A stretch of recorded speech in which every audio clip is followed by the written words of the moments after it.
എൻസൈക്ലോവിങ്സിൻ്റെ പുതിയൊരു വീഡിയോയിലേക്ക് നിങ്ങൾക്ക് ഏവർക്കും സ്വാഗതം. ഈ വീഡിയോയിലൂടെ നിങ്ങളുമായി ഷെയർ ചെയ്യുന്നത് ഏറ്റവും ഉപയോഗവുമായി ബന്ധപ്പെടുത്തി നാം അറിഞ്ഞിരിക്കേണ്ട ചില പ്രധാനപ്പെട്ട വിവരങ്ങളാണ് ഉൾപ്പെടുത്തിയിട്ടുള്ളത്.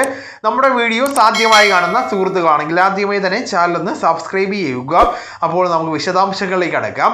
SBI ഉപഭോക്താക്കൾ ഇനി മറ്റ് ബാങ്കുകളുടെ ATM ഉപയോഗിച്ചാൽ കൂടുതൽ തുക നൽകേണ്ടി വരുന്നതാണ്. ATM ട്രാൻസാക്ഷൻ ചാർജിൽ SBI മാറ്റം വരുത്തിയതോടുകൂടിയാണ് ഈ ഒരു നടപടി നടപ്പിലാക്കുന്നത്.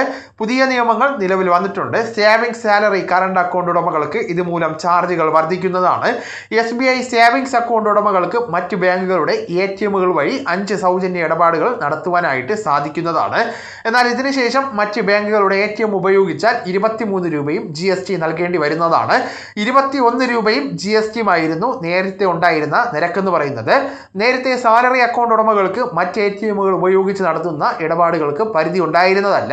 എന്നാൽ ഇനി മുതൽ 10 ഇടപാടുകൾ മാത്രമേ ഇവർക്ക് സൗജന്യമായിട്ട് നടത്തുവാനായിട്ട് സാധിക്കുകയുള്ളൂ.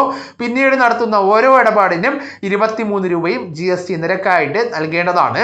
എന്നാൽ SBI കറണ്ട് അക്കൗണ്ട് ഉടമകൾക്ക് ഒരു ഇടപാട് പോലും മറ്റ് ATMകൾ ഉപയോഗിച്ച് സൗജന്യമായിട്ട് നടത്തുവാനായിട്ട് സാധിക്കുന്നതല്ല.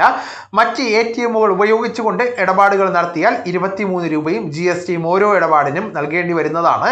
Kisan credit card, basic savings bank deposit എന്നിവർക്ക് മറ്റ് ബാങ്കുകളുടെ ATM ഉപയോഗിച്ചുകൊണ്ട് ഇടപാടുകൾ നടത്തുമ്പോൾ പരിധി ഉണ്ടായിരിക്കുന്നതല്ല.